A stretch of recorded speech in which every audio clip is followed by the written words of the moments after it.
parti Suruhanjaya kenapa sudah buat kempen untuk tubuhkan Suruhanjaya pencegahan ICU. So apa nak stand untuk PKR? Kita akan mendukung usaha ini. Yang Berhormat Datuk Mahfuz telah memaklumkan kepada Majlis Pimpinan Pakatan Rakyat semalam tentang usaha ini, dan sudah tentulah ini juga adalah agenda bersama dalam Pakatan Rakyat untuk memastikan daftar pemilih itu benar-benar bersih, tidak ada penipuan, penyelewengan, tidak diberikan hak untuk mengundi kepada warga negara asing. Dan ini memang isu dan perdebatan hangat yang sedang berlangsung sekarang, dan usaha ini adalah usaha bersama dalam Pakatan Rakyat, dan kita akan mendukung demi menjaga kedaulatan negara ini dalam pilihan raya yang akan datang. Dari segi mobilisasi untuk bersih PKR diselesaikan.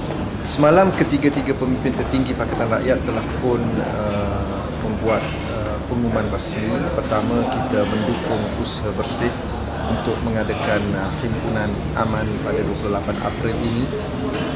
Keadilan telah pun mengeluarkan arahan kepada semua pimpinan dan anggota parti di seluruh negara untuk berada di Dataran Merdeka pada 28 April, berhimpun secara aman untuk menuntut satu pilihan raya yang bersih dan adil.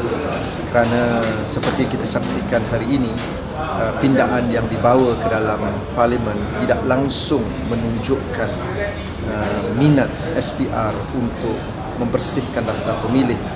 Ianya sekadar membawa pindaan yang berupa istilah membuang undi kepada mengundi, tempat mengundi ditukar kepada pusat mengundi. Ini bukan perkara yang dituntut oleh rakyat untuk menjamin pilihan raya yang bersih dan adil. Kita mahu isu pokok, iaitu daftar pemilih mesti dibersihkan. Tidak ada pindaan yang dibuat ke arah berkenaan.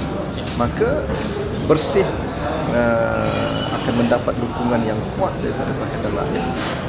Sasaran kita ialah 500,000 pada 28 April.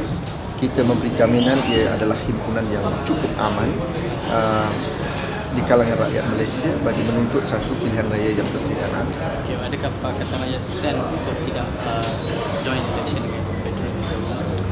Itu kita akan lihat usaha yang akan dilakukan oleh SPR. Dalam mesyuarat Majlis Pimpinan semalam, kita telah memutuskan oleh kerana penipuan dalam daftar pemilih di negeri Selangor itu terlalu besar, sudah mencecah 500,000 pemilih yang dibawa masuk, maka kita menuntut SPR membersihkan daftar pemilih itu terlebih dahulu sebelum kita memutuskan sama ada untuk bersama dengan kerajaan pusat bagi mengadakan pilihan raya umum yang akan datang.